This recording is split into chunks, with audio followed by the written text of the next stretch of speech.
कलिकालानले दग्धान् जीवान् स्त्रातुं समुद्यतः राजचन्द्रसुधा सिन्धुर्नमस्तस्मै स्मराम्यहम्। श्रीमते वर्धमानाय निर्धुतकलिलात्मने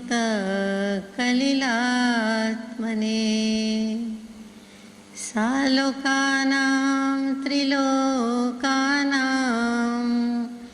यद्विद्यादर्पणायते। मङ्गलं भगवान् वीरो मङ्गलं गौतमो गणी मङ्गलं कुन्दकुन्दार्यो जैनधर्मोऽस्तु मङ्गलम्। सत्श्रुतने नमस्कार, असीम उपकारी आत्माने नमस्कार, तारक त्रिपुटी भगवंतने नमस्कार, मावित्रोने नमस्कार, माविત્રો સમાન મુરબ્બીઓ મુમુક્ષુને નમસ્કાર, પ્રત્યેક શુદ્ધાત્મ દ્રવ્યને નમસ્કાર।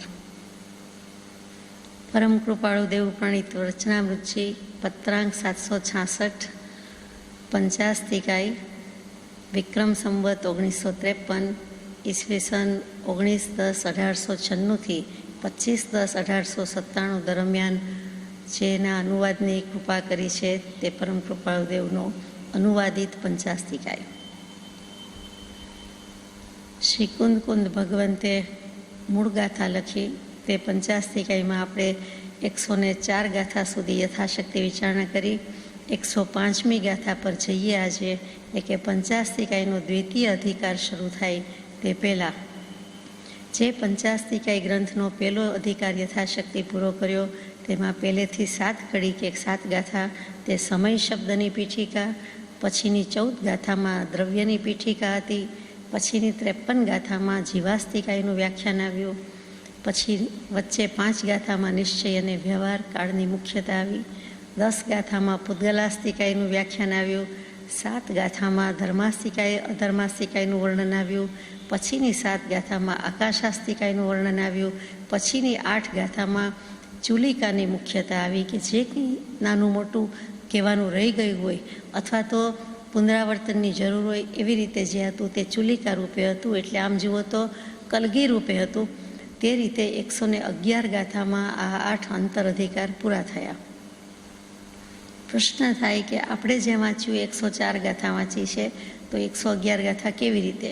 તો કુંદ ભગવંતે જે મૂળમાં લખી છે તે જ ગાથા તે આપણે જે વાંચી રહ્યા છીએ 104 ગાથા સુધી તે શ્રી અમૃતચંદ્ર સૂરીકૃત આચાર્યની કરેલી ટીકા છે અને એના ઉપરથી લીધેલું છે, અને જે કૃપાળુદેવે પણ તે રીતે કરેલું છે, એટલે આપણે તે રીતે જઈએ છીએ।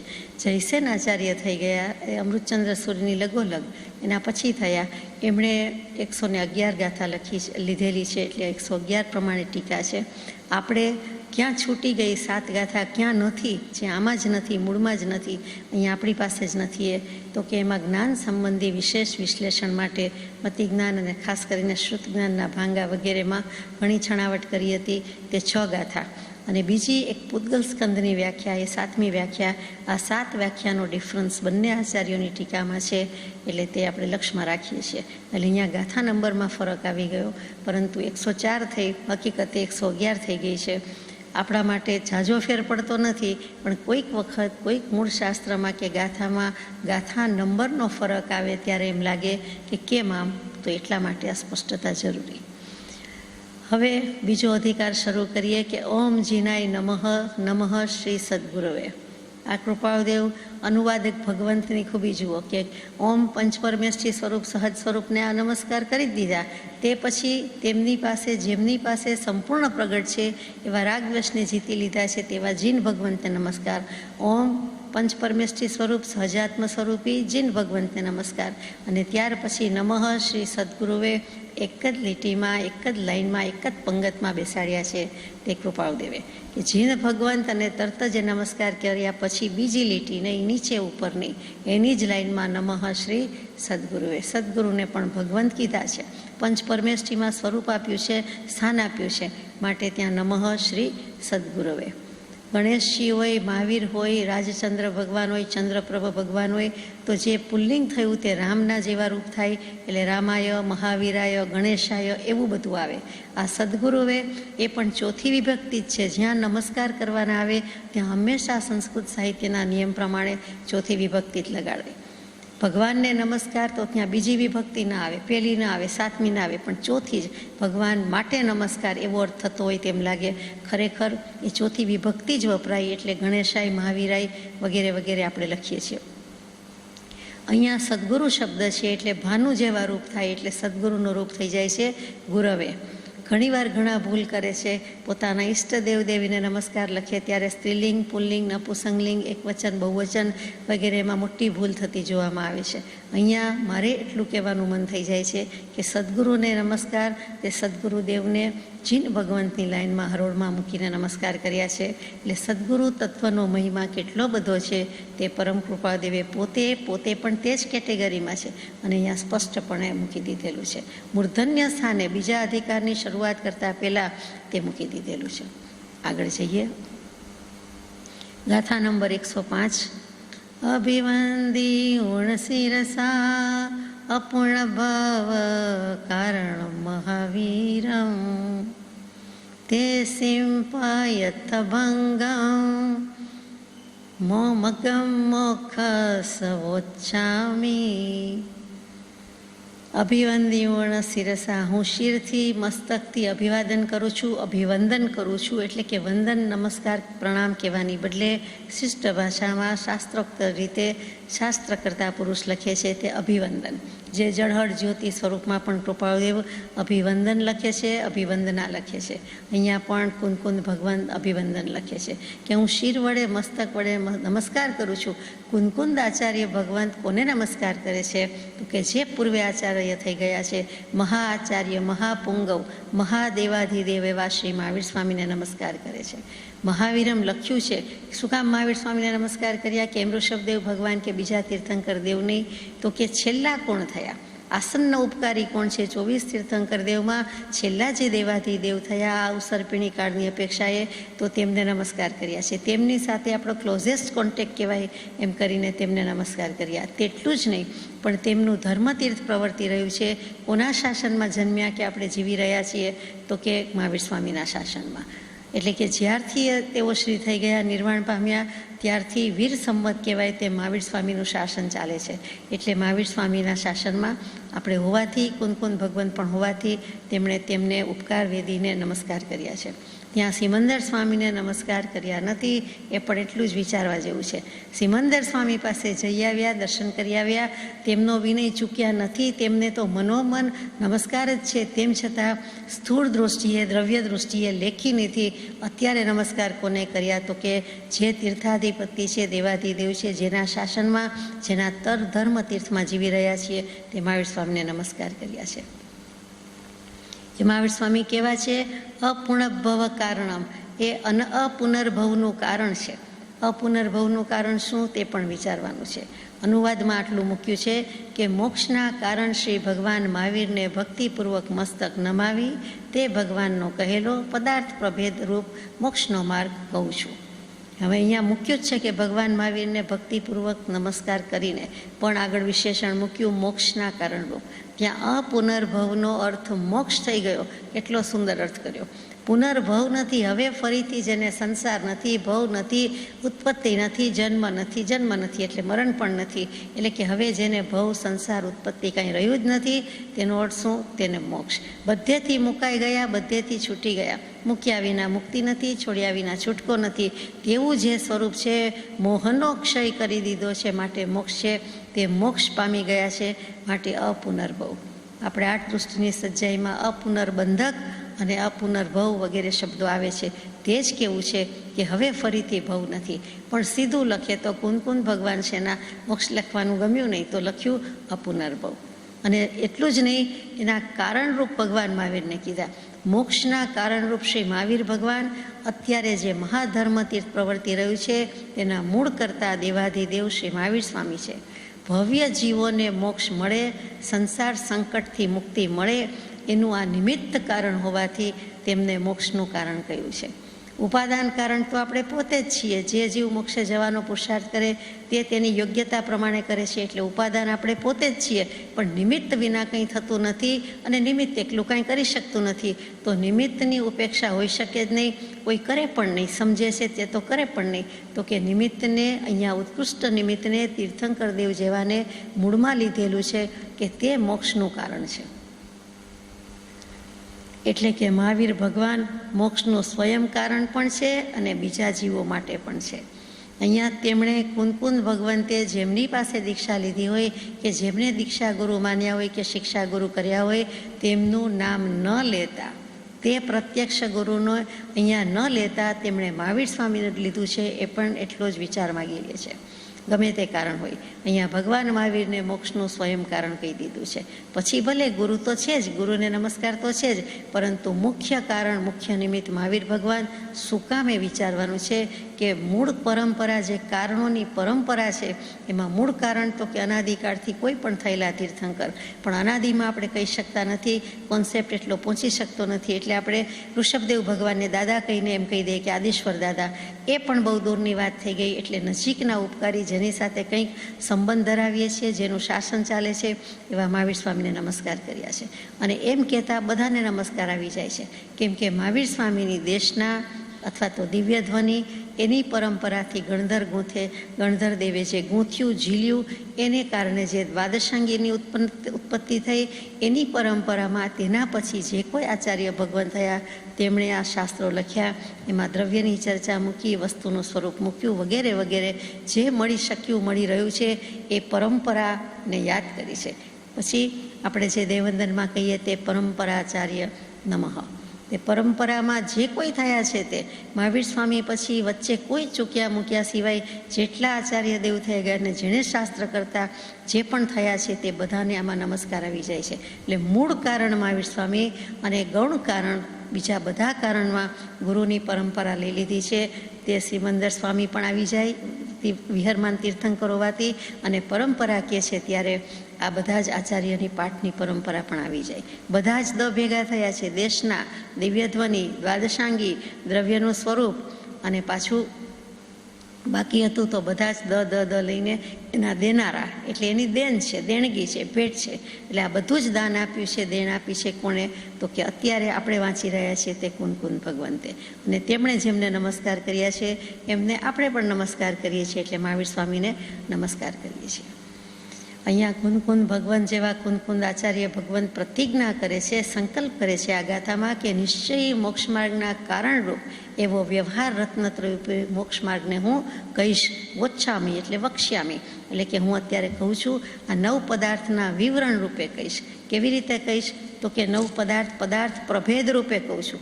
હવે પાછો પ્રભેદ શબ્દ લખે.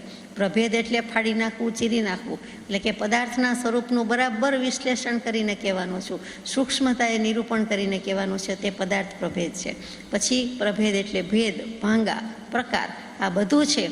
પણ અહીંયા તો વિવરણ શબ્દ જ વધારે શોભતો લાગે છે કે વિશ્લેષણની વિશદ ચર્ચા કરવામાં આવી છે, વિશદ પ્રરૂપણા કરવામાં આવી છે. એ બેયને શબ્દને ભેગો લઈએ તો વિવરણ કહેવાય. પ્રરૂપણા કહીએ ત્યારે તીર્થંકર દેવે કરેલી છે, એટલે દેશના દિવ્યધ્વનિ સુધી જતી રહે વાત. જ્યારે અહીંયા દેશના દિવ્યધ્વનિ નથી કહેવી, પણ તેની પરંપરામાં ચાલ્યું આવતું શ્રુત, અને એટલા માટે એમણે વિવરણ લખ્યું. એટલે કે પદાર્થ પ્રભેદનો અર્થ આપણે વિવરણ કહીએ છીએ, પ્રરૂપણા કહેતા નથી. આગળ જઈએ, ગાથા નંબર 106. સંમતણાળ જુતમ ચાસ્તિમ રાગદોષ પરિહીણમ મોક્ષ સહવદી મગ્ગો ભવાણમ લબ્ધ બુદ્ધિણમ. સમ્યક્ત્વ, આત્મજ્ઞાન અને રાગ દ્વેષથી રહિત એવું ચરિત્ર તે સમ્યક બુદ્ધિ જેને પ્રાપ્ત થયેલ છે એવા ભવ્ય જીવને મોક્ષ માર્ગ હોય. મોક્ષની વાત તો મૂકીએ છીએ, પણ કોણ મોક્ષે જાય, કેવા જીવો મોક્ષે જાય, એનામાં કેટલી યોગ્યતા હોવી જોઈએ, એની પ્રી કન્ડિશન્સ, પૂર્વ શરત શું છે, એમ કરીને અનુવાદમાં કહી દીધું છે. ઘણી સુંદર રીતે પ્રસ્તાવના મૂકી દીધી છે કે નિશ્ચય મોક્ષ માર્ગ છે, એના માટે વ્યવહાર મોક્ષ માર્ગ છે. અને વ્યવહાર મોક્ષ માર્ગના જો અવયવ કે પાર્ટ્સ એન્ડ પાર્ટિકલ્સ હોય તો દર્શન અને જ્ઞાન છે, બીજું કાંઈ નથી. દર્શન અને જ્ઞાન ગુણ છે. દર્શન અને જ્ઞાન ગુણની પર્યાય તેને દર્શન ઉપયોગ અને જ્ઞાન ઉપયોગ કહીએ છીએ. જે જૈન કળશ જુદો પડે છે તે બે આંખ છે, એટલે જ્ઞાન અને દર્શન છે, તે જ દર્શન અને જ્ઞાનની વૃત્તિ અહીંયા કેવી છે. તો વ્યવહાર મોક્ષ માર્ગના અવયવ એવા દર્શન અને જ્ઞાનની વૃત્તિ, શ્રદ્ધા અને જ્ઞાનની વૃત્તિ, અને તેનો જ સરવાળો એટલે રત્નત્રય કહેવાય છે. તે એટલે કે જ્ઞાન, દર્શન અને ચારિત્ર એ તો બધા પાસે છે. વસ્તુનું સ્વરૂપ અથવા કોઈ પણ વસ્તુ કે વ્યક્તિનું સ્વરૂપ જાણવું, દેખવું, જોવું, સ્થિર થવું નથી આવડતું આપણને. કોઈ પણ વૃક્ષ કે વ્યક્તિ પાસે જઈને ઊભા રહીએ તો આપણને જોવું, જાણવું, દેખવું ને ઊભું રહેવું, સ્થિર થવું તો આવડે જ છે. પણ ખૂબી કરી છે જ્ઞાની પુરુષોએ આગળ સમ્યક લગાડીને, કે સમ્યક પ્રકારે, એટલે સાચું અને સારું એમ નહીં, માત્ર તેમ નહીં, પણ સમ્યક શબ્દ જ સમ્યક છે, એટલે કે યથાર્થ. જેમ છે તેમ વસ્તુનું સ્વરૂપ જાણવું, જોવું કે દેખવું અને અનુભવવું કે સ્થિર થવું, તેનું નામ ટકી રહેવું, તેનું નામ ચારિત્ર, તેનું નામ સમ્યક દર્શન જ્ઞાન ચારિત્ર. એકલું જોવું, જાણવું, ઊભું રહેવું તો વ્યવહારમાં કર્યા જ કરીએ છીએ, પણ સમ્યક કે જે આપણને સમ્યક નેત્ર આપે, કે જે સારી દૃષ્ટિથી, ભલી ભાંતિથી, રૂઢી રીતે જોઈ શકીએ, વસ્તુનું સ્વરૂપ જેમ છે તેમ દેખાય, તેનું નામ કેવું છે, અને તેને સમ્યક જ્ઞાન દર્શન ચારિત્ર કીધા છે. અને તે રત્નત્રય અહીંયા પ્રાપ્ત કરવાની વાત છે, જેના વિષયભૂત પદાર્થ 9 છે. આ 9 પદાર્થ કયા છે? કે જે પદાર્થના પરિજ્ઞાનથી એટલે કે જ્ઞાનથી વ્યવહાર મોક્ષ માર્ગમાં આપણી પ્રવૃત્તિ થઈ શકે અથવા પ્રવૃત્તિ છે. તો કે 9 પદાર્થની વાત કહેવા માટે શું કામ 9 પદાર્થ પહેલાં કહેવા જોઈએ? સીધું મોક્ષનું સ્વરૂપ ન સમજાય તો કહે છે કે મોક્ષ માર્ગે જેને જવું છે એવા જીવો, તેનું નામ છે, વિશેષણ છે ભવ્ય. આ ભવ્ય જીવ છે એ જ મોક્ષના ભવ્ય દરવાજામાં પ્રવેશ કરી શકશે. એની જેવી યોગ્યતા છે કે જે ગમે ત્યારે લાંબા કે ટૂંકા સમયે પણ મોક્ષે જઈ શકે, એનું ઉપાદાન એટલું તૈયાર થશે, એનામાં એ યોગ્યતા છે. જ્યારે અભવ્ય જીવમાં શક્યતા, યોગ્યતા છે જ નહીં. એ અભવ્ય જ છે, એ પહેલેથી જ એવા છે, વસ્તુનો સ્વભાવ જ એવો છે. અને જેને એમ થાય કે હું ભવ્ય કે અભવ્ય, એ તો ભવ્ય જ હોવાના, એટલે કોઈ ચિંતા રાખવા જેવું નથી. આપણે આગળ જઈએ કે આપણે ભવ્ય જ, અને આપણને મોક્ષ મળે જ વહેલો મળો. તો મોક્ષ માર્ગે જનારા જે કોઈ ભવ્ય જીવ છે એને પહેલામાં પહેલો પરિચય, ધ વેરી ફર્સ્ટ ઇન્ટ્રોડક્શન, શરૂઆત જ ક્યાંથી કરવી? તો કે એને ઓળખાવા માટે અમે આ 9 પદાર્થનો પરિચય જરૂરી છે અને એનું વર્ણન મૂકીએ છીએ, તેમ કરીને કુંદકુંદ ભગવાન શરૂ કરે છે. એટલે આ ગાથામાં મોક્ષ માર્ગની સૂચના આપી દીધી છે કે હવે આ પ્રમાણે કરવામાં આવશે. તો સમ્યક દર્શન અને સમ્યક જ્ઞાનથી યુક્ત, જુત્તમ એટલે યુક્ત જે સમ્યક ચારિત્ર છે તે મોક્ષનો માર્ગ છે. આપણે પહેલેથી ગોખી શીખી લીધું છે, એટલે આપણને એમ થઈ જાય કે સમ્યક દર્શન જ્ઞાન ચારિત્રાની મોક્ષ માર્ગ નવું શું છે? પણ એ લખનારા તત્વાળ સૂત્ર કે મોક્ષશાસ્ત્રના રચયિતા 4મી-5મી સદીના વાચક ઉમા સ્વાતીજી, તે પહેલાં થઈ ગયા, 1લી સદીમાં થઈ ગયા. તે અહીંયા કુંદકુંદ ભગવંતની વાત છે. એટલે તેમણે પહેલું લખ્યું છે, એટલે તેમણે આ ગાથામાં મૂકી દીધું છે કે અહીંયા શરૂઆત આ પ્રમાણે છે. આપણે ગમે તેનું પહેલું વાંચ્યું હોય, બધાનો મત એક જ છે, એટલે એમાં કોઈ પ્રોબ્લેમ નથી, તકલીફ નથી. પરંતુ પહેલું વાંચ્યું હોય તે વધારે યાદ આવે. જ્ઞાની પુરુષો અનંતા ભેગા થાય તો પણ એક જ અભિપ્રાય હોય, એક જ વાત હોય, કેમ કે જ્ઞાન એક સરખું જ છે. કહેવાની શૈલી કે ઢબમાં કદાચ ફરક પડે, ભાંગા ભેદમાં ફરક પડે, મૂળ વાતમાં કોઈ દિવસ ફેર ન પડે, તેનું નામ સિદ્ધાંત. આ ત્રિકાલા બાધિત વાત છે કે સમ્યક દર્શન, સમ્યક જ્ઞાન અને એનાથી યુક્ત એવું સમ્યક ચારિત્ર, એ ત્રણેય જેનામાં છે તેને મોક્ષ માર્ગ કહેવાય છે, મોક્ષ કહેવાય છે. હવે 7 પદાર્થ અને 9 તત્વ. 9 પદાર્થ કહીએ છીએ, એમાં મુખ્ય 7 તત્વ છે, એટલે કે જીવ, અજીવ, પુણ્ય, પાપ, આશ્રવ, સંવર, બંધ, નિર્જરા અને મોક્ષ. એ બધાની વાત આગળ લેવાની જ છે વિગતમાં, અત્યારે માત્ર નામનો ઉલ્લેખ કરીએ છીએ. એ જે 7 તત્વ કે 7 પદાર્થ છે તેનું યથાર્થ જ્ઞાન, યથાર્થ શ્રદ્ધા અને યથાર્થ શ્રદ્ધાને અનુરૂપ પોતાની સિદ્ધિ, સફળતા બની રહે એ માટે જે કંઈ ધારણ કરવાનું છે, સ્થિર કરવાનું છે, એનું નામ ચારિત્ર છે. અને આ ત્રણેય મળીને મોક્ષ માર્ગ છે. એટલે પહેલી જે સમ્યક દર્શન કહેતા શ્રદ્ધા આવી, પછી સમ્યક જ્ઞાન કહેતા એક શ્રદ્ધા પ્રમાણે જ્ઞાન થયું અને ત્યાર પછી જે આવ્યું તે ચારિત્ર, એટલે એમાં ટકી રહેવું, હવે વિચલિત ન થવું. વસ્તુ આમ જ છે, બીજી હોય તો બતાવો, બીજી કોઈ બતાવી શકે એમ નથી. આ કેવલી પ્રરૂપિત તત્વ છે, હવે એ સિવાય કોઈ અકેવલી કે નોન કેવલી બતાવી શકે તેમ નથી, માટે આપણને સિદ્ધાંત માન્ય છે. અને આ મોક્ષ માર્ગ કેવો છે તો ગાથામાં જ મૂક્યો છે તેમ રાગ દ્વેષથી રહિત. અહીંયા ચારિત્રની વાત બહુ જ ટૂંકમાં લઈ લીધી. પહેલું સમ્યક્ત્વ, બીજું આત્મજ્ઞાન અને ત્રીજું રાગ દ્વેષથી રહિત એવું ચારિત્ર. મોક્ષ માર્ગની જ વ્યાખ્યા ચાલે છે, તેમાં રાગ દ્વેષ વિનાના થવું તે. પરમ કૃપાળુદેવે બહુ જ સુંદર રીતે વિશિષ્ટ રીતે મૂકી દીધું કે રાગ દ્વેષ અજ્ઞાન એ મુખ્ય કર્મની ગ્રંથ. એમાં એકલું રાગ દ્વેષ વિરહિત નથી કીધું અને અજ્ઞાન લઈ લીધું. ત્યાં 3 શબ્દ જ લીધેલા છે. એમાં મોક્ષ માર્ગ કેવો છે? અહીંયા આપણે આગળ સમ્યક જ્ઞાન આવી જ ગયું. સમ્યક્ત્વ, સમ્યક જ્ઞાન, એટલે ત્યાં અજ્ઞાન કે જ્ઞાન વાત લેવાની આવી નહીં, જરૂર પડી નહીં.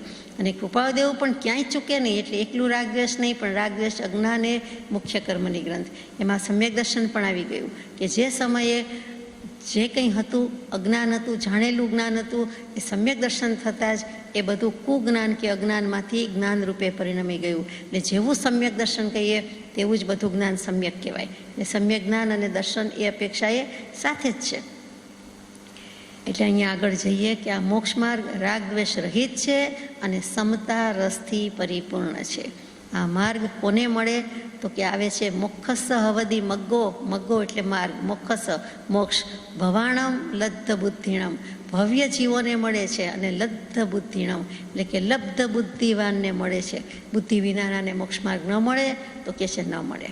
અહીંયા બુદ્ધિવાન એટલે કેવા તો કે બુદ્ધિમાન કે શાણા કે વિવેકી કેવા તો કે સમ્યક દર્શન પ્રાપ્ત કરી શકે અને પ્રાપ્ત કરી લે, ભેદ જ્ઞાન કરી લે, તેને માટે શબ્દ યોજ્યો છે.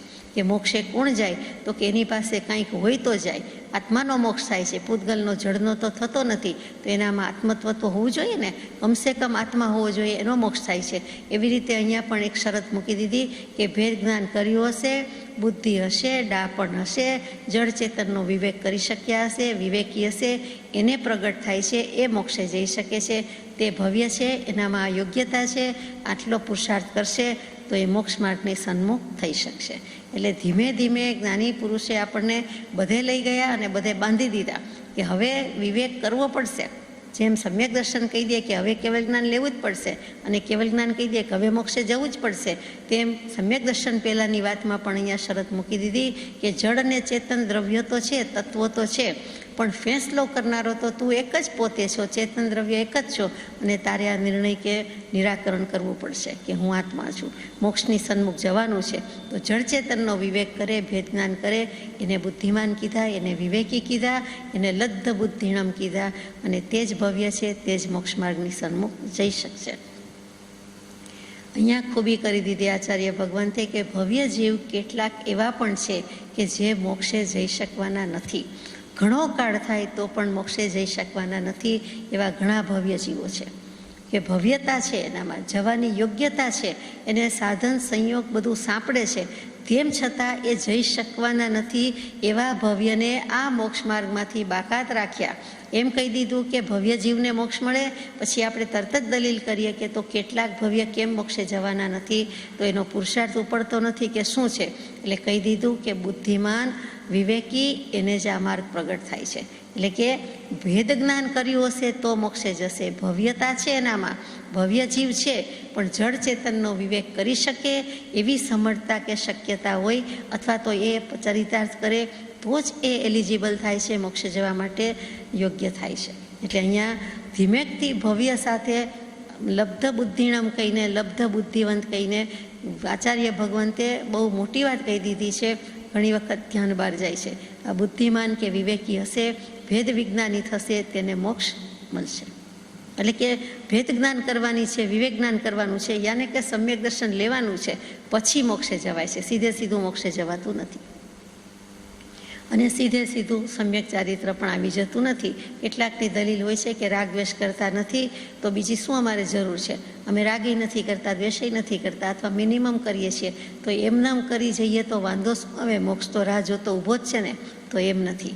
એટલે કહી દીધું છે કે ભવ્ય પણ હોવા જોઈએ, જળ ચેતનનો વિવેક પણ કરેલો હોવો જોઈએ. આ જ ગાથામાં વિધિ અને નિષેધપૂર્વક આ બધા વિશેષણોની વિશેષતા દાખવી છે કે જેટલા વિશેષણ આપ્યા છે તે બધા આ પ્રસ્તાવિત વાતનું જ સમર્થન કરે છે અને વિપરીત વાતનું ખંડન કરે છે. કેવી રીતે? કે પેલું જ મૂક્યું કે સમ્યક જ્ઞાન સહિત ચારિત્ર તે મોક્ષ માર્ગ છે. એનો અર્થ શું થયો? કે અચારિત્ર તે મોક્ષ માર્ગ નથી. મોક્ષ માર્ગ કયો છે? ચારિત્ર એ મોક્ષ માર્ગ છે, અચારિત્ર મોક્ષ માર્ગ નથી. સમ્યક દર્શન સમ્યક જ્ઞાન સહિત હોય તો મોક્ષ માર્ગ છે, એના રહિત હોય તો મોક્ષ માર્ગ નથી. રાગ દ્વેષ સહિત પ્રવર્તન છે તો મોક્ષ માર્ગ નથી. રાગ દ્વેષ રહિત પ્રવર્તન છે તો મોક્ષ માર્ગ છે. આ માર્ગ મોક્ષનો છે, અર્થાત બંધનો નથી. આ બંધાવાના રસ્તા નથી. જ્યાં આવ્યા ત્યાં છૂટવાની વાત છે, છોડવા માટે આવ્યા છે. આ માનવ દેહ મળ્યો, માનવ ભવ મળ્યો તો છોડવા છૂટવા માટે છે. કર્મના બંધન જેટલા હટે તેટલા હટાવવા માટે છે, વધારવા માટે નથી. કૃપાદેવને શરણે પડ્યા, તારક ત્રિપુટીને શરણે આવ્યા તો માર્ગ મોક્ષ છૂટવા માટે છે, કર્મ બાંધવા માટે નથી. આ માર્ગ છે, અમાર્ગ નથી. આ માર્ગ લબ્ધે બુદ્ધિવાન છે, ભેદ વિજ્ઞાની માટે છે, એટલે કે તે સિવાયના માટે નથી. એમ કરીને છે અને નથીથી વિધિ અને પ્રતિષેધ, પોઝિટિવલી અને નેગેટિવલી બંને રીતે સુંદર માર્ગ મૂકી દીધો, સુંદર ગાથા કહી દીધી. અને છેલ્લે મૂક્યું તે ચારિત્રમાં રાગ દ્વેષ રહિત અને સહિત. તો કે કશાયનો નાશ થાય છે ત્યારે મોક્ષ માર્ગ છે, કશાયથી મોક્ષ માર્ગ નથી. ત્યારે પ્રશ્ન એમ થાય કે કશાય રહિતતા તો છેક 12મા ગુણસ્થાનકે આવે છે, જ્યારે સીધું કેવલ જ્ઞાન થાય છે ત્યારે આવે છે. પરંતુ તે પહેલાં કશાયનો ઉદય થાય તો શું કરવું? તો કે તે પહેલાં કશાયનો ઉદય છે જ. 12મા ગુણસ્થાનકે તો છેલ્લો લોપ પણ જાય છે 10મે ગુણસ્થાનકે, અને કેવલ જ્ઞાન પ્રગટું છે. પણ તે પહેલાંની દશા શું? 4થી 12મા સુધીનું શું? તો કે તે પહેલાં કશાયનો ઉદય થાય છે, આવે છે, ત્યારે સમાવવું અને આત્માનો લક્ષ્ય રાખીને પ્રવર્તવું તે પણ ચારિત્ર છે. એટલે કે બંને વસ્તુ લઈ લીધી છે. છેક 12મા ગુણસ્થાનકવાળાને જ મોક્ષ છે એમ નહીં, ત્યારે તો કેવલ જ્ઞાન છે એમ કહેવું પડે. પરંતુ તે પહેલાંના જીવો છે તેને પણ જ્યારે જ્યારે કશાય ઉત્પન્ન થાય ત્યારે તેને નાશ કરવા માટે શું કરવું? તો કે આત્માનો લક્ષ્ય, આત્મ સ્વરૂપનું વિસ્મરણ નહીં, આત્મા યાદ રાખવાનો છે. એટલે બીજા બધા કશાય તત્ક્ષણે શમી જાય. જેમ 2-3 વખત મંત્ર સ્મરણ કરીએ, 5 વખત ભગવાનનું નામ લઈએ અને એમ કહીએ કે અહો અમે તો મંત્ર બોલ્યા એ બધા કશાય જતા રહ્યા, ભાગી ગયા. તો એ 2-5 વખત મંત્ર બોલવાની બદલે અહીંયા એમ પણ કહી દીધું કે જો આત્મા યાદ હોય તો પણ ચાલશે. પોતે આત્મા છે, સામે પણ આત્મા છે, જડતો નથી. તો પછી શું? એમ કરીને એ ફેંસલો લઈ શકે છે, સમાવી દે છે. તો તેને સમ્યક ચારિત્ર કીધું છે, કેમ કે ત્યાં રાગ દ્વેષ થતા નથી. એણે તરત જ સમાવી દીધા. રાગ દ્વેષના નિમિત્ત છે, કેટલીક વખત પ્રબળ નિમિત્ત છે, પણ ત્યારે સમાવી દે છે. તો તેને ત્યાં ચારિત્ર કહેવું પડે, આચરણમાં મૂક્યું કહેવાય. બીજી ક્ષયક્ષમ હોય કે નહીં, શ્રદ્ધા હોય કે નહીં, પરંતુ આચરણ બતાવે છે કે એણે મૂકી દીધું કે મારે કરવા નથી રાગ દ્વેષ. તો તે વખતે તેને મોક્ષ માર્ગ કહેવાય. પરંતુ સમ્યક ચારિત્ર ક્યારે કહેવાય? તો કે રાગ દ્વેષ ગયા એ ચારિત્ર થયું, ઓછા થયા એ ચારિત્ર થયું, પણ સમ્યક દર્શન અને સમ્યક જ્ઞાન વિનાનું હોય તો તેને સમ્યક ચારિત્ર કહેવાતું નથી. એટલે કે સમ્યક દર્શન હોય તો એ એકડા પછીના મીંડા છે, નહીં તો મિથ્યા સમતા છે. એ પણ એટલી જ સાચી વાત છે. ટૂંકમાં બંને રીતે વાત મૂકી છે કે આપણી પાસે સમય હોય, બુદ્ધિ હોય, ક્ષયક્ષમ હોય, કાંઈક પણ આપણી પાસે અક્ષર જ્ઞાન હોય, અને સૌથી વધારે જો અનુકૂળતા અને રુચિ હોય તો કેટલાય બધા વિષયોનું જ્ઞાન કે અધ્યયન કરવા જેવું છે. એમાં ન્યાયશાસ્ત્ર, તર્કશાસ્ત્ર, વિજ્ઞાનવાદ, વ્યવહારશાસ્ત્ર, અધ્યાત્મશાસ્ત્ર બધાનું અધ્યયન કરતાં દૃષ્ટિ વિશાળ થાય છે, ઉદાર થાય છે, વ્યાપક થાય છે, ઉદાત્ત બને છે. એટલે એ વ્યાપક દૃષ્ટિકોણના આધારે આપણને આ વિવેક કરવો, ભેદ જ્ઞાન કરવું સહેલું પડે છે. અને માનો કે આવી અનુકૂળતા કે ક્ષયક્ષમ કે વગેરે નથી તો શું આપણો મોક્ષ ન થાય? તો પણ થાય. બંને રીતે કીધું છે તો પણ થશે. પ્રયોજનભૂત વાત તો આટલી જ છે કે મોક્ષે જવું અને આત્માને યાદ રાખવો, આત્માને લક્ષ્યમાં રાખવો. અને તે જો સમજાઈ જતું હોય કે રાગ દ્વેષ અજ્ઞાન મુખ્ય કર્મની ગ્રંથિ છે, ભેદ વિજ્ઞાન કરવું પડશે, જળ તે જળ, ચેતન તે ચેતન. તો આવી બધી વસ્તુને જો સમજે, બુદ્ધિબળથી સમજે, તર્કથી સ્વીકારે, શ્રદ્ધામાં લાવે, ભાવે, સદહે, અને તો નિર્વિકલ્પ દશા આવવાની જ છે, સમ્યક દર્શન થવાનું જ છે, અને ત્યાર પછી કેવલ જ્ઞાની થવાનું છે. મોક્ષે પણ જઈ શકાય છે, એટલે મોક્ષનો માર્ગ ખુલ્લો જ છે. આપણે દોડવાનું છે. મોક્ષનો માર્ગ તો પડ્યો જ છે, સ્થિર જ છે. હવે એના ઉપર મંડી પડવાનું છે, ચાલવાનું આપણે છે, પણ મોક્ષ માર્ગ છે. એટલે બંને રીતે છૂટ આપી દીધી છે આ ગાથામાં. કુંદ ભગવંતે કોઈને મૂક્યા નથી ને કૃપાળુદેવે કોઈને મૂક્યા નથી. ગાથા 107. સંમતમ સદહાણમ ભવાણમ તેસી વધિગમુણાણમ ચાસ્તિમ સ્વભાવો વિષયેષુ વિરુદ્ધમગાણમ. વિરુદ્ધમગાણમ તત્વાર્થની પ્રતીતિ તે સમ્યક્ત્વ, તત્વાર્થનું જ્ઞાન તે સમ્યક જ્ઞાન, અને તત્વાર્થની જે કંઈ વિષયના વિમૂઢ માર્ગ પ્રત્યે શાંત ભાવ છે તે ચારિત્ર છે. 3 વસ્તુ લીધી. પહેલી, તત્વાર્થની પ્રતીતિ તે સમ્યક દર્શન. એક ધીમે ધીમે લઈએ કે સર્વજ્ઞ પ્રણીત જે ભાવ છે તેનું શ્રદ્ધાન કરનારું જે પરિણમન છે તેનું નામ સમ્યક દર્શન છે. સમ્યક દર્શન તેને જ આપણે સમકિત કહીએ છીએ. સર્વજ્ઞ પ્રણીત જે ભાવ છે, અહીંયા ભાવનો અર્થ શું? તો કે જે પદાર્થ છે તે જ. જે પ્રભુ શ્રીજીના બોધમાં આવે કે ભાવ અને પરિણામ બે મુખ્ય છે, તે ભાવના 25-35 અર્થ થતા હશે, પણ ત્યાં જે ભાવ છે તે આ હોય તેમ સમજાય છે કે પદાર્થ. એ પદાર્થ કયા છે? તો કે નવ તત્વ કયા? તે જીવાજીવ વગેરે છે તે નવે નવ તત્વની પ્રતીતિ, તેને મોક્ષ કીધો, તેને સમ્યક દર્શન કીધો. સર્વજ્ઞ પ્રણીત જે ભાવ છે, યાને જે નવ પદાર્થ છે, સદભાવ પદાર્થ છે, દ્રવ્ય છે, તત્વ છે. આ નવ તત્વને નવ દ્રવ્ય નથી કહેવાતું, હંમેશા નવ તત્વ કહેવાય છે, નવ પદાર્થ કહેવાય છે, નવ સદભાવ પદાર્થ કહેવાય છે, નવ ભાવ કહેવાય છે, પરંતુ નવ દ્રવ્ય કહેવાતા નથી. દ્રવ્ય તો આપણે વાંચી ભણી ગયા, તે 6 છે તે જ. 7મું નથી ને 5 નથી. 5 અસ્થિકાય ને 6ઠું કાળ દ્રવ્ય છે તે. તો સર્વજ્ઞ પ્રણીત જે ભાવ છે તેનું શ્રદ્ધાન કરનારું જે પરિણમન છે તેને સમકિત કહેવાય છે. એની શ્રદ્ધા છે એને સમકિત કહેવું. એના કરતાં જ્ઞાની પુરુષે ખૂબી કરી છે કે એવી શ્રદ્ધાની જે પરિણતિ થાય છે, પરિણમન થાય છે, તેને અમે સમ્યક્ત્વ કહીએ છીએ. 6 દ્રવ્યના ભેદરૂપે જ આ 9 પદાર્થ છે, અને 9 પદાર્થમાં પાછલા છેલ્લા 7 છે તે તો જીવ અને પૂતગલ દ્રવ્યનું જ પરિણમન છે.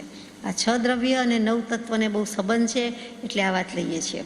પણ કોઈને કોઈ રીતે બાકીના જે દ્રવ્ય રહી ગયા, 7 સિવાયના 2, અથવા તો 9માં ગણો તો 7 અને પેલા ગણો તો 6, એ દ્રવ્ય નિમિત્તભૂત છે. એટલે કે જીવ પૂતગલ તો છે જ, એનું પરિણમન તો 7 તત્વમાં છે, પણ બીજા જે રહી ગયેલા છે દ્રવ્ય અને તત્વ તે પણ તેમાં નિમિત્તભૂત છે. કોઈને કોઈ રીતે છે, હર કોઈ બાને ખડા થઈ જાય છે. એટલે 9 પદાર્થ અને 6 દ્રવ્યની સાથે પૂરેપૂરો સંબંધ છે. હવે શ્રદ્ધાન શબ્દ શું? પાયાનો પ્રશ્ન. શ્રદ્ધા પરથી જ શબ્દ આવ્યો, તે શ્રદ્ધાન છે. શ્રદ્ધાને ગુણ કીધો છે તો શ્રદ્ધાનને પર્યાય કીધી છે. બંને એક જ છે, છતાં નાનું મોટું કહીએ છીએ, પહેલું પછી કહીએ છીએ, તેમ શ્રદ્ધાન એ શ્રદ્ધા ગુણની પર્યાય છે. દિગંબર શાસ્ત્રોમાં, દિગંબર આમનાઈના શાસ્ત્રોમાં લગભગ શ્રદ્ધાન શબ્દ જ વપરાય. શ્વેતાંબર શાસ્ત્રોમાં લગભગ બધે શ્રદ્ધા શબ્દ જ વાપરે. એટલે વસ્તુતઃ આપણને બંને એક જ લાગે. કેવું હોય તો નાય નથી, નાનું હોય છે તે જ મોટું થાય છે, એટલે કે પહેલાં હોય છે તે જ પછી થાય છે, ઓછું હોય છે તે જ વધારે થાય છે. એ રીતે શ્રદ્ધાનમાં કોઈ ફરક નથી. પરંતુ બેમાં પહેલું કોણ? તો કે પહેલું શ્રદ્ધાન.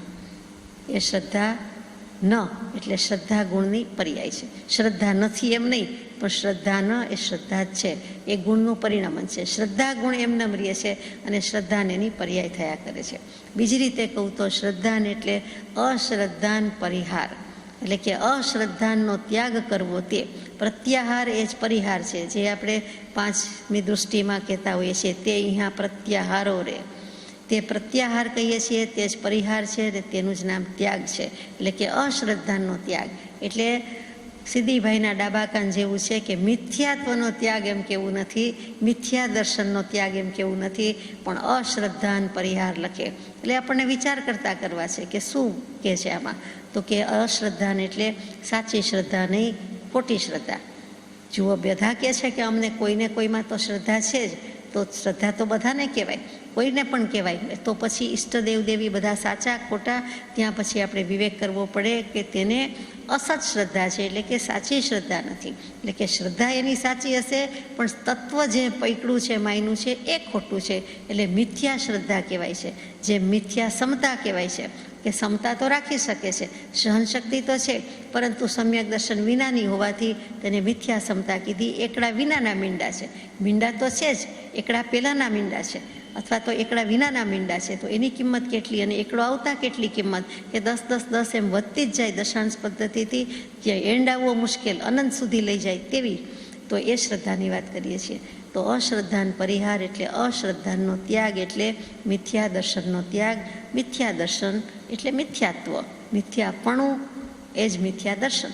નકામું, કામનું નથી તે, અથવા તો જ્યાં નથી જોડાવાનું ત્યાં જોડાઈ ગયા તે મિથ્યા.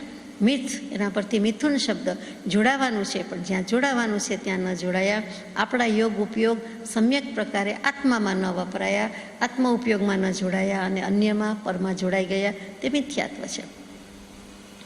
તો મિથ્યા દર્શનના કે મિથ્યાત્વના ઉદયથી અશ્રદ્ધા ન થાય અથવા ન હતું કે ન થયું. હવે જો તેનો અભાવ થઈ જાય અથવા થઈ ગયો માની લ્યો, તો તે જ શ્રદ્ધા એને અપૂર્વ ભાવ પ્રત્યે લઈ જાય છે, અપૂર્વ ગુણ પ્રગટે છે, એટલે કે સમ્યક્ત્વ પ્રગટ્યું અને એને એનો અપૂર્વ આનંદનો આસ્વાદ છે. હવે આસ્વાદ લેવા માટે શું છે, તો કે હું શરીર છું એવું જે હતું તે એ ભૂલી ગયો. હવે સાચું ખબર પડી. અત્યાર સુધી જે બધી વસ્તુ ભાવતી હતી એ ભાવતી હતી, ઓછી વધતી પણ ભાવતી હતી, વાંધો આવતો નહોતો. પણ એનાથી ચડિયાતું સારું કંઈ ચાખ્યું, એની સાથે સરખાવાય નહીં એવું સુંદર ચાખ્યું, તો કે એ જો ચખાઈ ગયું તો હવે બીજો બધો સ્વાદ બેસ્વાદ થઈ ગયો, બીજો બધો રસ નિરસ થઈ ગયો, બીજું બધું ફિક્કું શુષ્ક, શેરડીનામાંથી રસ કાઢી લ્યો ને કૂચા જેવું થઈ ગયું, ડૂચા જેવું થઈ ગયું, એટલે હવે એને ભાવતું નથી, આત્માનો રસ લાગ્યો. એકમાત્ર મિથ્યાત્વ જતાં કેટલો બધો ફેર પડી જાય છે તે વિચારવાનું છે. આખી જાતિ ભાતિ પાંતિ બદલાઈ જાય છે. સંસારીમાંથી સ્વરૂપ સિદ્ધિ થતાં સિદ્ધ ભગવાનની પંગતમાં બેસી શકાય તેવા થઈ જઈએ છીએ. એ કેટલું સમકિતનું બળ છે, એનું મહાત્મ્ય છે. અને મૂળમાં આટલું જ કરવાનું હતું કે છે કે હું શરીર છું, તો હવે હું શરીર નથી એટલું જ કરવાનું છે, પણ હું દેહાદી સ્વરૂપ નથી, હું બધાથી ન્યારો, નિરાળો, અલગ, મારું સ્વતંત્ર અસ્તિત્વ ધરાવનારું ચેતન દ્રવ્ય છું. બીજા બધા ક્ષણિક સંયોગ છે, 5 50 75 95 વર્ષથી કોઈ વધારે મોટી વાત નથી, તો મારે એની સાથે શું લેવા દેવા. પૂર્વે મળ્યા શું તો સંજોગ ભેગા થયા, સંજોગે ભેગા થયા, પણ સંયોગ છે એનો વિયોગ છે જ, આવે છે તે જાય છે જ, એ બધા મારા નહીં. ફરી પાછા મોક્ષે નહીં જઈએ ત્યાં સુધી મળશે ત્યારની વાત ત્યારે. માટે મોક્ષે જ જતા રહેવું છે કે જેથી કોઈ મળે નહીં અને કોઈને આપણે મળીએ નહીં. ટૂંકમાં એટલું કે હું શરીર નથી તો હું છું કોણ, તો કે સર્વથી ન્યારું ચૈતન્ય સ્વરૂપ. એમ જો થઈ જાય તો થાય છે શું, તો કે પર પદાર્થના વિકલ્પથી હટીને પોતાના સ્વરૂપમાં સમાઈ જાય અને તેને આનંદ જ હોય કે બીજું હોય. આનંદ સિવાયનું જે કંઈ હતું, ખેદ, વિષાદ, આનંદ સિવાયના બધા જ ભાવો હતા એ એક બાજુ હતા. હવે તે માન્યતા ભૂલી ગયા, માન્યતા મટી ગઈ. ભૂલી ગયા નહીં, મટી જ ગઈ કે હું દેહ નથી, અથવા એ બધા વિકલ્પ હતા અને મારા નથી, એ પર પદાર્થ છે, પર દ્રવ્ય છે.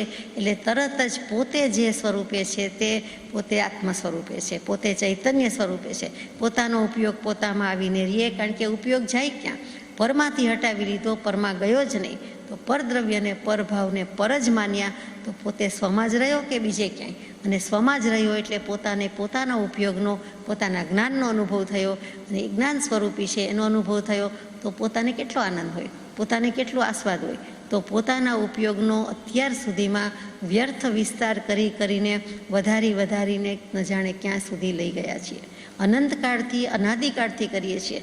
આ એક બહુમાં પણ ઉપયોગ 1 કલાકમાં પણ ક્યાંનો ક્યાં મૂકી આવીએ છીએ, એક સમય માત્રમાં મૂકી આવીએ છીએ. તો આ ઉપયોગનો નકામો, વ્યર્થ, મિથ્યા ઉપયોગ કર્યો. ઉપયોગનો ઉપયોગ કરવાનો હોય, એની બદલે ઉપયોગનો દુરુપયોગ કર્યો, વ્યર્થ ઉપયોગ કર્યો અને અભોગ થઈ ગયું. કોઈ વાર અજાણતા પણ થઈ ગયું. તો એ કરવા જેવું નથી. એ હેરાનગતિ છે, એ પજવણી છે. પોતે જ પોતાનાથી હેરાન થાય છે, પોતે જ પોતાને પજવે છે. અને હું શું છું નો ખરો નિર્ણય નહીં આવે ત્યાં સુધી જીવ ગરીબડો જ છે, રાંકડો છે, પામર છે. અને આપણે આપણી જ વાત કરીએ છીએ, બીજાની નથી કરતા. કે હું શું છું, કોણ છું પછી છે. હું શું છું? તો હું શરીર છું. શરીર તો છું જ નહીં. એ જે મનમાં જડબે સલાક માન્યતા થઈ જવી જોઈએ. ભલે એ જ શરીર પાસેથી કામ લેવાનું છે, એ જ શરીરને આડપંપાળ સાર સંભાળ ઝાડ ઝંઝાડ કરવાની છે, પણ હું તે શરીર નથી. એમાં રહેલું જુદું તત્વ છું. વર્ષોથી સગાઈ આની સાથે નથી. આ થોડાક ભવની, આ વર્ષની, આ ભવની થોડાક વર્ષની સગાઈ છે, બાકી તેની સાથે સંબંધ નથી. ગયા ભવનું શરીર ગયા ભવ સાથે ગયું, એટલે એ પર્યાય બદલાઈ ગઈ. એમ કરીને ક્ષણિકતાનો અનુભવ કરે અને હું શું છું? તો શરીર નથી. જ્યાં સુધી આ નિર્ણય નહીં આવે ત્યાં સુધી આપણે પામર. તો આપણે તો પાર પામવું છે. વચલો મ કાઢી નાખવાનો છે, એક જ ફેર કરવાનો છે, વચ્ચેનો મ જ ઉડાડી દેવાનો છે. અને એ મ ઉડાડી દેવાનો એટલે સ્થિતિ જ્યાં કરી છે, જ્યાં કરવાની છે ત્યાં કરી નથી, જ્યાં નથી કરવાની ત્યાં કરી. સિદ્ધ થવાનું હતું તો સંસારમાં આવ્યા. શું કામ? તો કે એવા ભાવ કર્યા, એવો ઉપયોગ રાખ્યો, માટે હવે એ પોસાય નહીં. એટલે આ ગાથામાંથી, આ સમ્યક્ત્વ શબ્દમાંથી એટલું જ આપણે લઈએ કે હું શું છું એનો વિચાર કરે અને એનો નિર્ણય કરે. એટલે તરત જ નિર્ણય કૃપાળદેવે કરાવ્યો જ છે કે હું દેહાદિક શરીર નથી. તો દેહાદિક નથી, દેહાદિક મારું સ્વરૂપ નથી. તો દેહ, સ્ત્રી, આદિક પુત્રો વગેરે કાંઈ મારા નથી. એકેય પદાર્થ મારા નથી. પેલું તો હું જ શરીર નથી, હું દેહાદિક સ્વરૂપ નથી. તો પછી બીજા બધા આપણા હોય જ ક્યાંથી? એ નિર્ણય કરવાનો છે. પોતાના આનંદ ધામની ઠેકાણાની ખબર નથી. ત્યાં સુધી પણ આપણે ગરીબ જ છીએ. આપણી કોઈ માલ મિલકત, પ્રોપર્ટી, ઘર વગેરે છે જ નહીં. ગમે તેટલું હોવા છતાં એ આપણું છે જ નહીં. કેમ કે આપણે શરીર જ નથી, તો આ બધી વસ્તુ આપણી નથી. આપણો આનંદ, આપણું ઘર ક્યાં છે? તો કે સિદ્ધ ભગવંત પાસે છે. આપણે ત્યાં પહોંચવાનું છે. આપણું સરનામું મળો અગર લખો સિદ્ધ ભગવાન સિદ્ધ શિલાની છે. ત્યાં જ જવાનું છે, ત્યાં જ રોકાવાનું છે, અનંતકાળ સુધી રોકાવાનું છે. અને શાશ્વત ઠેકાણું જે છે, કેમ કે આપણો આત્મા એનું સ્વરૂપ શાશ્વત છે, તો એને શું કામ નકામા ઘર બદલાવા કે ખોડિયા લેવા પડે? એ પણ એટલી જ સાચી વાત છે. જો પોતાનું સાચું સુખ, આત્માનું સુખ, મોક્ષનું સુખ લાગતું હોય કે એ બધા સુખી છે અને હું નથી, અથવા મારે ત્યાં જવાનું છે, તો કે સુખધામ અનંત સુસંત ચહી. આ અનંત કાળના અનંત સંત ભગવંતો એ સુખધામમાં ગયા, આનંદધામમાં ગયા. અને હું મારા આત્માના આનંદ કે સુખથી વંચિત રહું એમ તો બને નહીં. ગરીબડો હતો, છું. કૃપાળદેવ મળ્યા, કુંદ ભગવાનનું વાંચીએ છીએ તો આપણે એવા ગરીબડા પામરિયા નહીં, હવે રાંકડા નહીં, હવે રાંક રહેવું નથી. અમીર થવું છે. તો અમીર તો જ થવાય કે જો નિર્ણય સાચો હોય, સાચું ધન પોતાની પાસે હોય. તો સાચું ધન, સાચું સુખ કેવી રીતે આવે? એની પકડ કરવાની છે અને એની વિચારણા કરવાની છે. તો કે આશા ઓરન કી ક્યાં કીજે, જ્ઞાન સુધારસ પીજે, આનંદગંજી મહારાજ કેવડાવ્યા. જો આત્માનો ખરેખર રસ જ છે અને એના રસિયા કે રસિક થયા, તો આપણને બીજા બધા રસ રહેવાના જ નથી. સવાલ જ નથી રહેતો. મોક્ષનું સુખ કે આત્માનું સુખ એ જ ખરું સુખ. અને ખરી વસ્તુ જે છે, ખરું ઠેકાણું જે છે, ખરું ધામ જે છે, ત્યાં તો પછી પહોંચવાનું છે. પોતાનું ધામ તો અહીંયા છે. પેલું આત્મા પાત્ર છે. પાત્ર પેલું અહીંયા છે. ઠામ વાસણ અહીંયા છે. ઠામ શબ્દ બોલાય. પછી ઠામ શું કામ? તો કે સ્થા, એમાં ઊભું રહેવાનું છે, એમાં વસ્તુ ટકે છે, એમાં વસ્તુ બેસે છે, એમાં વસ્તુ રહે છે. તો આપણે આત્મા વસ્તુથી વિચિત્ર કે ખરાબ? તો કે આત્મા પણ વસ્તુ છે, પદાર્થ છે. તો કે સામાન્ય જળ વસ્તુમાં વસ્તુ રહી શકે, તો આપણા આત્મામાં આપણા આત્મત્વ ન રહી શકે? રહેલું જ છે, માત્ર ભાન નથી. એ ભાન કરવું તે જ સમ્યક્ત્વ છે. એ ફરીથી વાત આવી તે કે કુંદ દેવના શબ્દોમાં કહીએ કે જે ભાવ છે, એમણે પણ સર્વજ્ઞની સાક્ષી લીધી કે સર્વજ્ઞ પ્રણીત જે ભાવ છે, એટલે કે જે પદાર્થ છે, તેનું શ્રદ્ધાન કરવાનું પરિણામન તેને સંકિત કહીએ છીએ. તો એની શ્રદ્ધા ક્યારે કહેવાય? કે એ તો જળ જ છે. એના લક્ષણ બોલી જઈએ, પછી કંઈ અમલમાં મૂકીએ નહીં તો ફાયદો શું? તો કે જળ છે, તો પછી જળ આપણને શું કરી શકવાનું છે? એ કાંઈ આપણને વળગતું આવતું નથી. તો જળમાં આપણે ભાવ મૂક્યા, કર્મ બાંધ્યા, તો આ બધી વાત છે. માટે મૂળ જ ઉડાડવું છે કે હું શરીર દેહધારી છું, પણ હું શરીર તે મારું સ્વરૂપ નથી. મારું સ્વરૂપ આત્મા છે. ભલે લોકો દેહધારીથી ઓળખે અને દેહધારી માને, અને હું માને, કદાચ માનું તો માનું, પણ માનવા યોગ્ય નથી. હું આત્મા છું એમ કરાવવું છે. આ વ્યવહાર સંકિત નવતત્વની શ્રદ્ધાની વાત કરીએ છીએ, એમાં હજી તો જીવ તત્વ જ આવ્યું. તો કે વ્યવહાર સંકિત છે તે જ નિશ્ચય સમ્યક દર્શનનું કારણ છે. તો વ્યવહાર સમ્યક દર્શન કેવું કોને? તો કે આ નવ પદાર્થ છે એની યથાર્થ શ્રદ્ધા હોય તો જ નિજ ચૈતન્ય સ્વભાવનો યથાર્થ અનુભવ થાય, બાકી વાતમાં માલ નથી.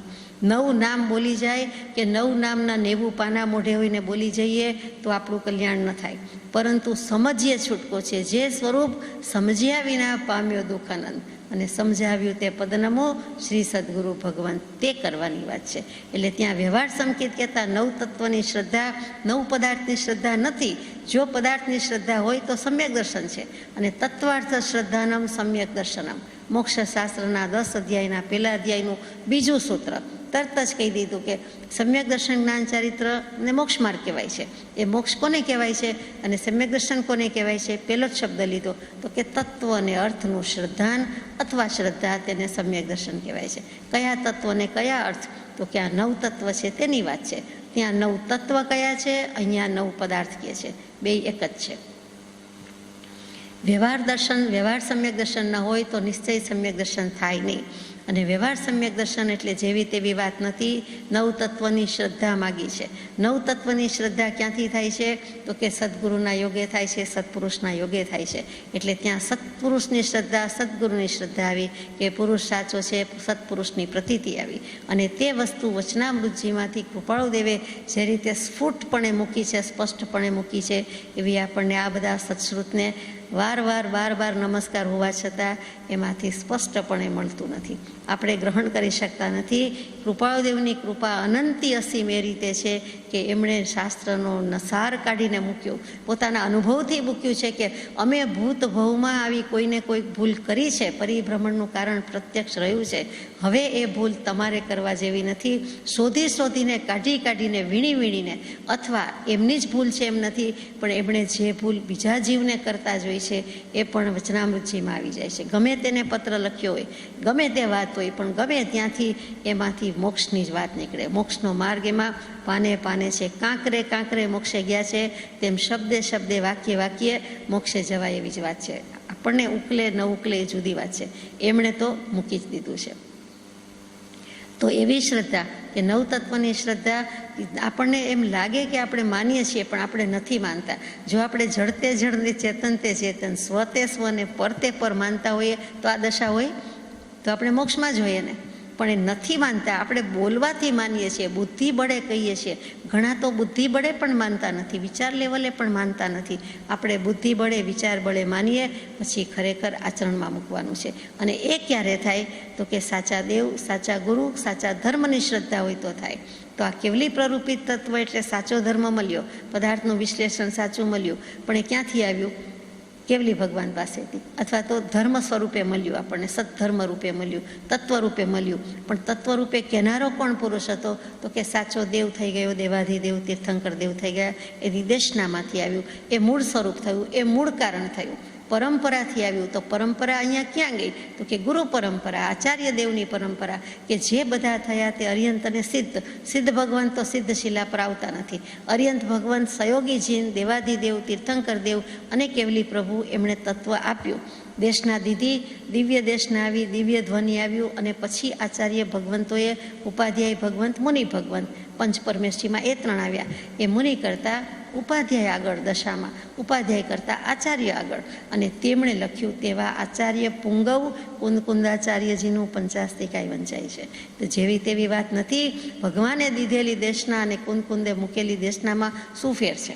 કેમ કે પરંપરાથી તે જ પ્રમાણે છે. બાકી હતું તો કૃપાળુદેવે અનુવાદ કર્યો. એટલે સોનામાં સુગંધ તો હોય કે નહીં, કહેવા પૂરતું છે, પણ આ તો બધું જ સોના ગુણ્યા સોનાનો જ ગુણાકાર છે. પાછું નામે કુંદ ભગવંત, એટલે સોનું જ થયું. પાછું કૃપાળુદેવે, એટલે કે 100 ટચના સોનાની વાત જેમ છે તેમ મૂકી. કેમ કે આત્માની વાત છે, શુદ્ધાત્માની વાત છે, એ શુદ્ધિથી જ મુકાય. અને તેવી રીતે સહજ સ્વરૂપી થઈને મૂકેલું છે. એટલે એની ઓર અસર છે, એનો ઓર પ્રભાવ છે, એની દશાની કોઈ વાત કીધી જાય એવી નથી. તેવા પુરુષ જ્યારે એમ કે વ્યવહાર સમ્યક દર્શન નિશ્ચય સંકિતનું કારણ છે, એટલે ત્યાં સદગુરુની શ્રદ્ધા હોય, એની સાથે સત્પુરુષની શ્રદ્ધા સાથે 9 પદાર્થની પણ જોઈએ તેવી યથાર્થ શ્રદ્ધા હોવી જોઈએ. ઘણી વખત સદગુરુની શ્રદ્ધા આવે છે, સાચો પુરુષ છે, પણ એને કહ્યું છે તે બોધ વચનની શ્રદ્ધા નથી. હજુ એ ધર્મ સ્વરૂપની આપણને શ્રદ્ધા થઈ નથી. તો ત્યાં વ્યવહાર સંકિત પણ કેમ કહ્યું જાય? પુરુષે કીધું એ સાચું, પણ હું માનું નહીં. હા કહું કે સાચી વાત છે પણ માનું નહીં તો ખોટું છે. આગ ઉપર હાથ રાખવું, અગ્નિ ઉપર હાથ રાખવું તો દાજી જવાય. ભગવાને કીધું છે, સદગુરુદેવે કીધું છે, સાચી વાત છે, પણ બોલતા બોલતા એ પાછો હાથ તો આગ ઉપર જ મૂકવું તો એ માન્યું કહેવાય નહીં. એ અનુભવ્યું આચર્યું જુદું, કીધું કાંઈક, બોલવું કાંઈક અને એમની આજ્ઞા પર પગ મૂક્યા જેવું છે. તો એ ત્યાં આપણને સત્પુરુષની શ્રદ્ધા પણ ન કહેવાય.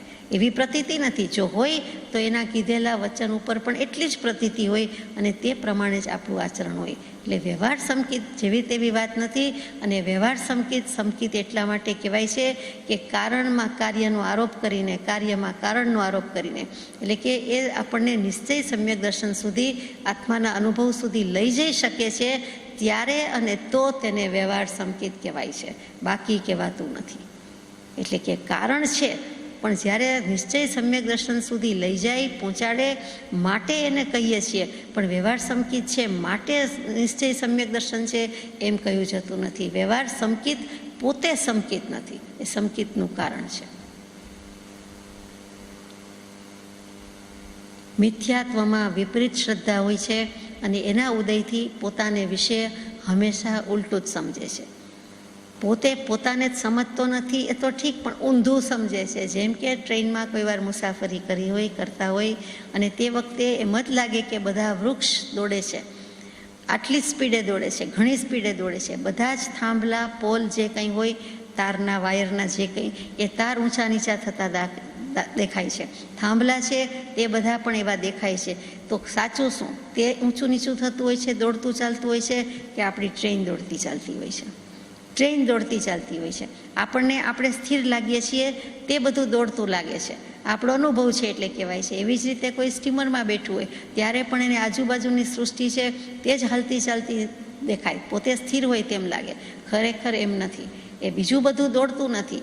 જેમ વ્યવહારમાં આપણે બોલીએ છીએ કે સ્ટેશન આવી ગયું, સ્ટેશન તો જ્યાં હતું ત્યાં જ છે અને હોય. આપણે ત્યાં આવી ગયા, આપણી બસ કે આપણી કાર કે આપણું ટ્રેન કે આપણું પ્લેન તે સ્ટેશન પર પહોંચી ગયું એટલે આપણે કહીએ કે એ આવી ગયું. હકીકત એમ કહીએ કે સ્ટેશન આવ્યું, ઉતરી જાઓ. સ્ટેશન આવ્યું જ નથી, એ તો હતું જ, પણ આપણી ટ્રેન ત્યાં પહોંચી ગઈ. બરાબર છે? એવી જ રીતે આપણે ટ્રેનમાં, પ્લેનમાં બેઠા છીએ તો આપણને બહારનું જ દોડતું દોડતું દેખાય છે. હકીકતે આપણે ચાલી રહ્યા છીએ. તો અહીંયા પર પ્રત્યે લક્ષ્ય, પરભાવ પ્રત્યે છે, પર પરિણતિમાં જાય છે, બહારની પરિણતિમાં જાય છે. એની બદલે સ્વને નિરખે, પોતાનો વિચાર કરે કે હું તો બેઠો જ છું, હું તો સ્થિર છું, પણ જ્યાં બેઠો છું તે ટ્રેન ચાલે છે, દોડે છે, એટલે મને આ દોડતું દેખાય છે. આ જગતનું પણ એમ જ છે. આ પૂતગલ આપણને નચાવે છે એમ નથી, જીવ જ પૂતગલને નચાવે છે. કર્મ નચાવે છે એમ નથી, જીવ કર્મને નચાવે છે. ઊંચા નીચા એ કરે છે. પછી એમ કહેવાય પરિણામમાં કર્મ નચાવે છે. શું કામ? તો કે પહેલાં તો જીવે શુભાશુભ ભાવ કર્યા તો આ પ્રમાણે બને છે, નહીં તો બનતું નથી. અંતરમાં સંશય, વિપર્યય અને અનધ્યવસાય નામના 3 દોષ રહેલા છે. આ ત્રણેય જ્ઞાન નથી પણ જ્ઞાનનો આભાસ છે. દોષ કદાચ ન કહેવા હોય તો તેને જ્ઞાનનો આભાસ કહે છે. આ જ્ઞાની પુરુષની કહેવાની એક શૈલી છે, ખૂબી છે. આપણને ખોટું ન લાગી જાય કે તારા બહુ પાપ ને તારા બહુ દોષ ને તારા બહુ અપરાધ, એટલે કે આ જ્ઞાનાભાસ છે. એટલે જ્ઞાનનો તને આભાસ થાય છે. એમાં જ્ઞાન નથી પણ જ્ઞાનનો આભાસ થાય છે. સંશય દોષની તો કોઈ વાર વાત થઈ છે કે આ શું છે, આવું છે કે તેવું છે, આ વૃક્ષ ઊભું છે કે ઠૂઠું ઊભું છે કે મનુષ્ય છે? તો કે અંધારાના કારણે, પૂતગલ અંધારું, અને એના કારણે આપણને ભ્રાંતિ રહી જાય છે. એ નિમિત્ત થાય છે કે આ ઝાડનું ઠૂઠું જ ઊભું છે અથવા તો મનુષ્ય જ ઊભો છે, આ આમ છે કે તેમ. આત્માની બાબતમાં જે શંકા થાય કે આત્માનો અનુભવ આ જ કહેવાય કે કેમ, અથવા આને જ આત્મા કહેવાય કે કેમ, આત્માનું જ સુખ સર્વોત્કૃષ્ટ છે કે કેમ, આત્મા જે રીતે કયો છે કે દેખાતો નથી પણ કેવલ જ્ઞાન થાય ત્યારે આત્માના પ્રદેશો દેખાય છે એટલે આત્મા દેખાય છે, એ વાત સાચી હશે કે કેમ? આવ્યા બધા પ્રશ્નો જે થાય છે તે સંશય નામનો દોષ છે. સંશય નામનો જ્ઞાનાભાસ છે કે વસ્તુ સાચી છે, આત્માય છે ને કેવલ જ્ઞાની છે ને સમકિતે છે ને મોક્ષય છે, પરંતુ તેને જુદું જુદું દેખાય છે કે આને કહેવાય કે આને કહેવાય. દોરડું અને સાપ બંને વસ્તુ સાચી છે, પણ દોરડું પડ્યું હોય ત્યારે સાપ કહી દે તો ત્યાં ભ્રાંતિ છે કે વસ્તુ તો દોરડું જ છે પણ ખરેખર સાપ લાગે છે એને. ત્યાં અસ્તિત્વ નથી સાપનું, એનો આભાસ થાય છે, ભાસ થાય છે, પણ પડ્યું છે તો દોરડું. એવી જ રીતે આત્માની વાતમાં પણ આત્મા જ છે, પણ મિથ્યા દૃષ્ટિ કે સમ્યક દૃષ્ટિ, તો કે એ ખબર નથી પડતી. ખબર શેની નથી પડતી? તો કે જો નવતત્વની શ્રદ્ધા હોય તો ખબર ન પડે, સાચા પુરુષની પ્રતીતિ હોય તો ખબર ન પડે. એમ કરીને આપણને નાણે છે, ઠોકે છે, ચકાસે છે કે મિથ્યાત્વમાં શ્રદ્ધા હોય છે, પણ વિપરીત શ્રદ્ધા હોય છે. એના ઉદયથી ઉલટું જ દેખાય છે. અને એમાંનું એક તો કે સંશય દોષ, કે આ છે કે તેમ એને વિકલ્પ રહ્યા કરે છે. બીજો છે એ વિપર્યાય દોષ છે, કે જીવને પોતે પોતાને ચેતન માનવાની બદલે ભૌતિક માને છે. એટલે કે શરીર ગયું તો બધું ગયું, હવે આત્મા ક્ષણિક હશે, અથવા તો પંચમહાભૂતથી બનેલું હતું અને માટીમાં ભળી ગઈ અને આપણો નાશ થઈ ગયો. એમ નહીં, હું તો શરીર હતું જ નહીં, માનવું જ નહોતું મારે, હું તો ચેતન જ છું. એટલે કે પોતે ભૌતિક નહીં પણ ચેતન માનવાનું છે. એટલે પોતે દ્રવ્ય છે, આત્મદ્રવ્ય છે એમ માનવાની બદલે એથી ઉલટું માન્યું. એટલે અન્ય દ્રવ્યને, પરદ્રવ્યને પોતાનું માન્યું. હું શરીર રૂપે મનાયું, હું આત્મા રૂપે મનાયો નહીં. તે વિરુદ્ધ વિપરીત મિથ્યા આચરણ કર્યું, મિથ્યા ભાવ કર્યો. તે વિપર્યાય દોષ છે, તેનાથી વિરુદ્ધ માનવું. મોક્ષ છે તો કે મોક્ષ નથી, સમ્યક દર્શન થાય તો સમ્યક દર્શન ન થાય, જ્ઞાન છે તો કે ના જ્ઞાન ન થાય. એકેય બાબતમાં બધું નથી જ માનવું. તો પણ મને નહીં તો બીજાને હજો, બીજા માટે તો ખુલ્લું છે, મોકળું છે, કોઈકને તો થાય છે, કોઈકને તો હશે જ, એમ કંઈ માનવાની બદલે સીધો નકાર કરી દેવો કોઈ પણ બાબતમાં અને ઊંધું માનવું, તે વિપર્યાય બુદ્ધિ અથવા વિપર્યાય એટલે જ્ઞાનનો આભાસ છે. ત્રીજું અનધ્યવસાય છે. કેટલાક જીવોને કંઈ જાણવાની ઇંતજારી નથી, ઉત્સુકતા નથી. જાણ્યું તોય શું ને ન જાણ્યું તોય શું, જોયું તોય શું ને ન જોયું તોય શું. આત્માની વાતમાં આપણે ચર્ચા કરીએ કે ન કરીએ, નવ પદાર્થની વાત કરો કે ન કરો, શું ફેર પડે છે? તો એને અનધ્યવસાય નામનો દોષ કહેવાય. કે આપણે જ્યાં છીએ ત્યાં કોઈ બાબતમાં પડતા નથી, પાછા પોતાને તટસ્થ, મધ્યસ્થ, જજ માને કે અમારે પછી આમાંય ન પડીએ ને તેમાંય ન પડીએ. અરે પણ કંઈક જાણવું તો જોઈએ કે નહીં, વિવેક તો કરવાનો છે, નિર્ણય તો લેવાનો છે, જજ તો થવાનું જ છે, ન થઈએ ચાલે તેમ નથી. તો એ જે બધી કન્ડિશન કે પરિસ્થિતિ છે તેને અનધ્યવસાય અવસ્થા કહેવાય છે. અહીંયા આટલા માટે વાત લેવાય છે કે વિવેક જ્ઞાન કરવાનું છે. તો વિવેક જ્ઞાન કે ભેદ જ્ઞાન કે તત્વજ્ઞાનનો પુરુષાર્થ તો જ થાય, આ ત્રણ જ્ઞાનાભાસમાંથી નીકળી જાય. અને તો કુજ્ઞાન દૂર થઈ જાય એટલે તરત જ સમ્યક જ્ઞાન થઈ જાય. સમ્યક જ્ઞાન ક્યારે થાય? સમ્યક દર્શન સમ્યક જ્ઞાન સાથે થાય છે. સમ્યક દર્શન થાય છે, શ્રદ્ધા સાચી થઈ ગઈ એટલે તરત જ જ્ઞાન પણ સાચું કે સમ્યક થઈને પરિણમ્યું. એટલે પરિણામ કેટલું મોટું છે એ વિચારવાનું છે. અને પોતાને પોતાના સ્વરૂપનો નિશ્ચય થઈ જાય છે, પોતાના સ્વરૂપનો નિર્ધાર થઈ જાય છે. આત્મ સ્વરૂપનો નિર્ણય થવામાં જીવને અનાદિથી ભૂલ થતી આવી છે. તે ભૂલ આ નવ પદાર્થના નિર્ણય કરતાં નીકળી જાય છે. આનાથી મોટી શું ખૂબી હોય? આનાથી મોટી સફળતા શું હોય? આનાથી મોટો લાભ શું છે? એ કંઈ નથી. પછી આ જ ગાથામાં વિનિશ્ચય શબ્દ આવે છે કે નિશ્ચય, વિનિશ્ચય, વિશેષ પ્રકારે નિશ્ચય, પાકો નિર્ધાર થઈ જાય છે. અને સુખી થવું હશે આપણે તો હું કોણ છુંનો વિચાર પણ કરવો જ પડશે. હું શું છુંનો વિચાર કર્યો કે શરીર છું નથી, તો હું કોણ છું? એટલે તરત જ એના પછીનો સવાલ આવી જાય કે હું આત્મા છું. એ પણ આની સાથે જ લઈ લીધું કે હું શું છું અને હું કોણ છું, એનો નિશ્ચય. અને એનો નિશ્ચય આ રીતે આવી જાય કે હું તો આત્મા છું, આ નવ પદાર્થમાં જીવ નામનો પદાર્થ છું, બીજા કોઈ પદાર્થ મારા નથી. હા, મારે મોક્ષે જવું છે, માટે મોક્ષ પદાર્થ સાથે લેવા દેવા છે. મોક્ષે જવા માટે સંવદ અને નિર્જરા જરૂરી છે, તો એની સાથે લેવા દેવા છે. બાકી બીજું બધું તો જોઈ લીધું ને, જાણી લીધું ને, ઢાંકી દીધું ને મૂકી દીધું. હવે એની સાથે મતલબ નહીં. એક કારમણ વર્ગણા આપણને આટલી હેરાન કરી જાય, નથી જોઈતી. એમ કરીને અજીવ દ્રવ્ય સાથે આપણે ફેંસલો લેવાનો છે. અજીવ દ્રવ્ય જાણીને કામ શું છે? તો કે અજીવ જ છે. આ કર્મ વર્ગણા, કર્મ વગેરે જડ જ છે, અજીવ છે. અને એ અજીવ આપણને આટલું હેરાન કરી જાય એ તો બને નહીં. એ આપણને હેરાન કરવાની શક્તિ ધરાવતું નથી, આપણે જ હેરાન થઈએ છીએ. આવો જ એ બધો ભાવ અભાવ નિર્ણય કરવો તે સમ્યક જ્ઞાન છે. કે પદાર્થને જેમ છે તેમ, એટલે કે તેના સ્વરૂપથી જોવું, જાણવું, તેનું નામ સમ્યક જ્ઞાન છે. આ સમ્યક જ્ઞાન જ્ઞાન ચેતના પ્રધાન છે. એટલે કે કર્મચેતના, કર્મફળ ચેતના એથી જુદું એવું જ્ઞાન ચેતના. એટલે કે જ્ઞાન સ્વરૂપની બહાર નથી, જ્ઞાન સ્વરૂપથી તદ્દન નિકટનું હોય તે જ્ઞાન ચેતના છે. અને પોતાને સમ્યક જ્ઞાન કરવું છે. જુઓ, આત્મા જ્ઞાન સ્વભાવી છે, ભાન નથી. એનામાં જ્ઞાન ચેતના પ્રધાન છે, પણ પ્રગટે ત્યારે. તો કે સમ્યક જ્ઞાન થતાં એ જ્ઞાન ચેતના પ્રગટી એટલે જ્ઞાન સ્વરૂપની બિલકુલ લગોલગ નિકટ જઈને ઊભો રહ્યો અને તેથી તે આત્મતત્વની ઉપલબ્ધિનું બીજ છે. એટલે કે આત્મજ્ઞાન પ્રાપ્ત થઈ શકે એનું બીજ વવાઈ ગયું, બીજ થઈ ગયું સમ્યક દર્શન, સમ્યક જ્ઞાન. એટલે નવ પદાર્થના જ્ઞાનથી કે પરિજ્ઞાનથી આત્માની ઉપલબ્ધિ થઈ શકે છે, સંકિત થઈ શકે છે.